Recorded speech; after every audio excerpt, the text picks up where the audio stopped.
Magandang hapon po, ito ang News TV Live. Kasalukuyan po nagbibigay ng update ang NBI kaugnay ng isinagawa nilang inspeksyon sa condominium unit ni Denise Cornejo sa Forbeswood Heights sa Taguig kahapon. Panoorin po natin ito. Forbeswood, at the same time, the lawyer of Soledad Ramos and yung umuupa doon si Mr. Gregory. So pagbukas ng pinto, ang nakalak lang doon is yung sa taas, the lock below. Ang susi nung kasi is na kay Miss Denise Cornejo. So sinira yung Break open. Yung break open natin yung padlock sa baba at nabuksan naman. Pagbukas ng pinto, makikita natin dito ito na yung mga picture. So hindi naman siya magulo. So para makita natin sa mga pictures, nakaayos naman ang mga sapatos niya. Ang bedroom is maayos din naman ang pagkakalagay, yung mga damit niya. At the same time, yung sofa is maayos naman ang itsura ng loob ng unit. So yung TV, sir, hindi naman sira?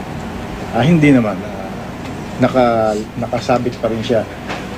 Sinabi naman ni Mrs. Ramos na so far wala naman siya nakitang mga gamit na nadagdag o nabawas doon nung pinagamit niya yung kay Mr. Gregory. So parang sir, walang nawasak, walang nasira masyado dun sa mga gamit as alleged dun sa kabilang kampo naman na Cedric Lee na pinagbabayad, di ba? Ang nakita po namin is maayos naman. So wala namang kaming nakita na pwede namin sabihin na sira. Pero yung nadat na namin is mga maayos naman yung kalagayan ng mga furniture tsaka equipment niya tsaka electronics. Sir, other than yung nakita nyo na nga na maayos, ano po yung mga significant or notable things na nakita po natin dun po sa loob po ng unit? As you can see, wala lang sa picture yung sinasabi nilang supot na bit-bit ni Mr. Bong Navarro ng food na andun daw, pero wala rito sa still photo. I think covered ng ito. Ito yung I don't know. And another significant rito is there was blood stain here yung sa sofa. Ito. Ayan, yung blood stains. Ito pa. Sir, dadaan pa po ba sa processing yung blood na yan or hindi na? Hindi naman tayo nakakuha ng sample nung Magre-request pa tayo siya. i-request po namin so that wala kaming kasamang forensics at that time. So we'll have it examined by our forensic examiner. Ano po sir yung ginawa sa unit? Understand? Nagsukat? Meron po ba tayong I don't know, reenactment or whatever? Wala na, sinukat lang namin yung dimension nung rooms. At the same time, nag-observe lang kami sa mga gamit nandoon at kumuha kami, record lang namin through pictures and videos. At the same time, wala naman kaming kinuhang gamit doon. Actually, meron tayong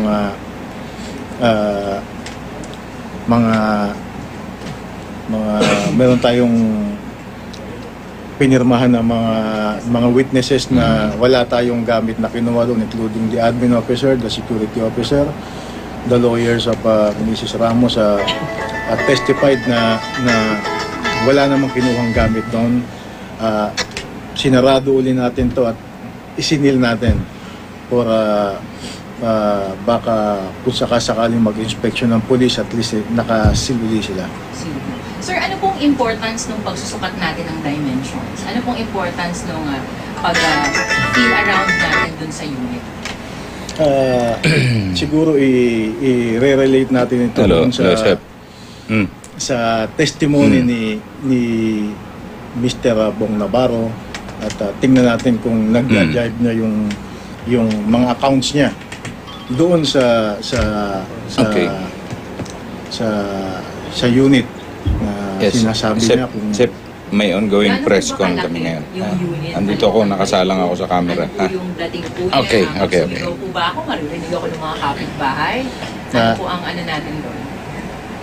medyo may kaliitan ho yung unit niya at hindi ho kami nagkaroon ng reenactment o kung anong klaseng observation kung sakasakaling sisigaw at maririnig sa kabila kasi yung unit lang po kasing napasok namin eh.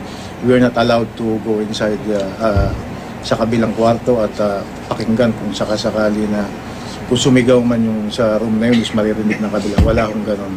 So, yung ginawa ho namin is tiningnan lang namin actually yung loob ng unit. Mel, maraming queries ang media sa atin. Bakit paglabas nila ng elevator, si Bong kumanan, others turn left paglabas ng elevator sa second floor? Ano ang structure doon? Saan? Paglabas ng dalawang elevator siya, no? So paglabas mo ng elevators, you will turn left. Diba? And then turn left again. So ayun na yung Unit. Yung unit. So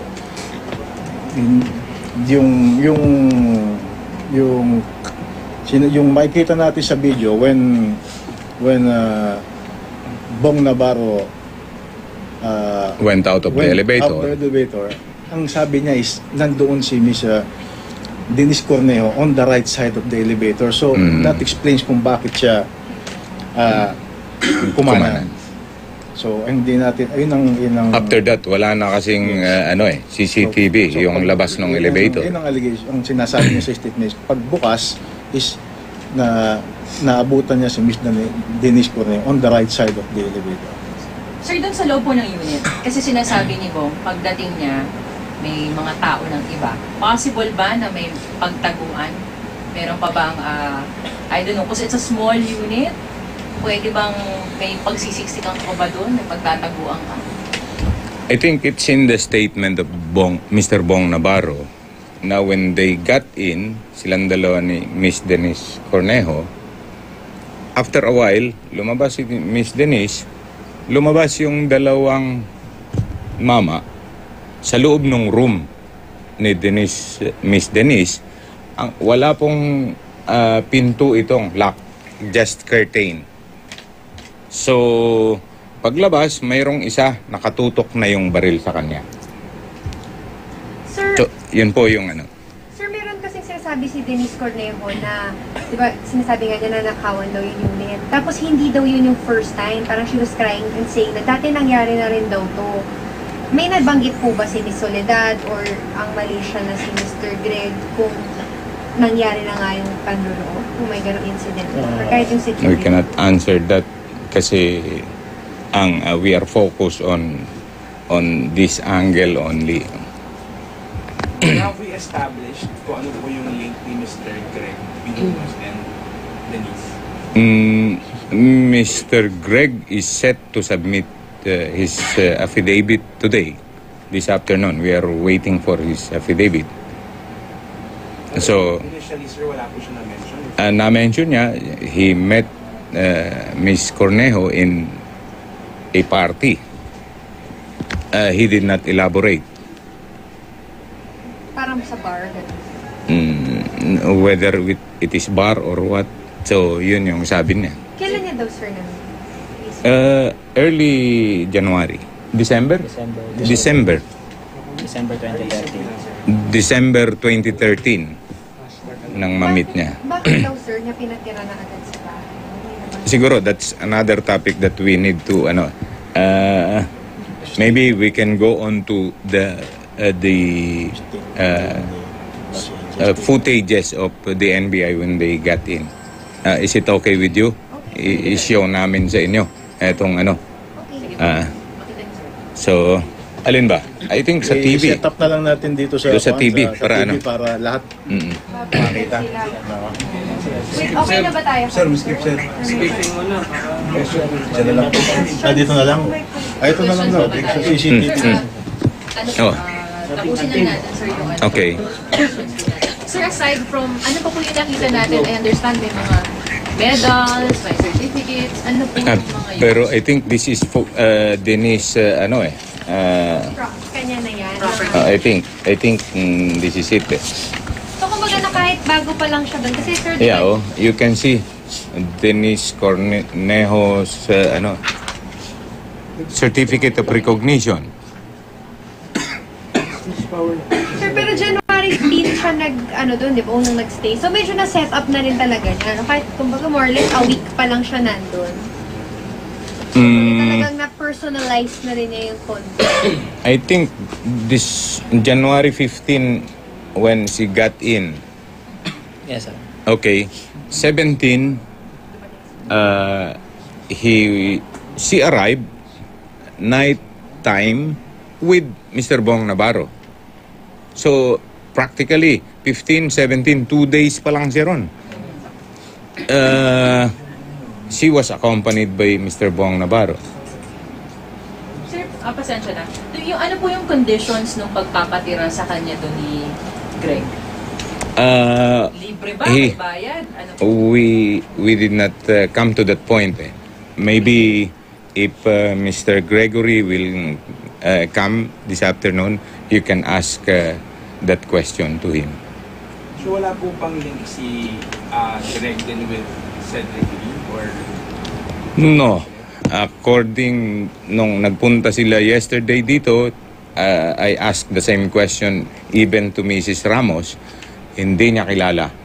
Nor the Singaporean, hindi niya kilala si Cedric. Ang kilala lang niya si Miss Denise Cornejo.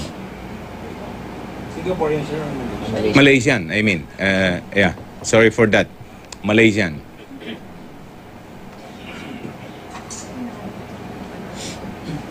Sir, ano po yung inaasahan pa po natin from the administrator po ng Forbes? What do you understand? I think they are set to submit also today the CCTV last January 17. Pero sir, for clarification, by the end of the week, ipapasa nyo na ito lahat. Ano po ba yung mga Once we are through, we will forward our these holdings to the Department of Justice. Nasaan po tayo? Percentage-wise?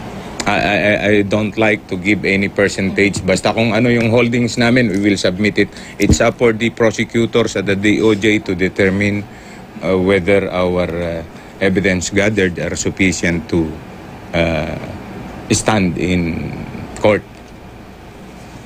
Pero sir, meron na po bang pakikipag-coordinate ulit yung grupo ni na Cedric Lee or Denise Cornejo with you? Or kamusta na po naman yung investigation natin with the side of Mr. Bong Navarro?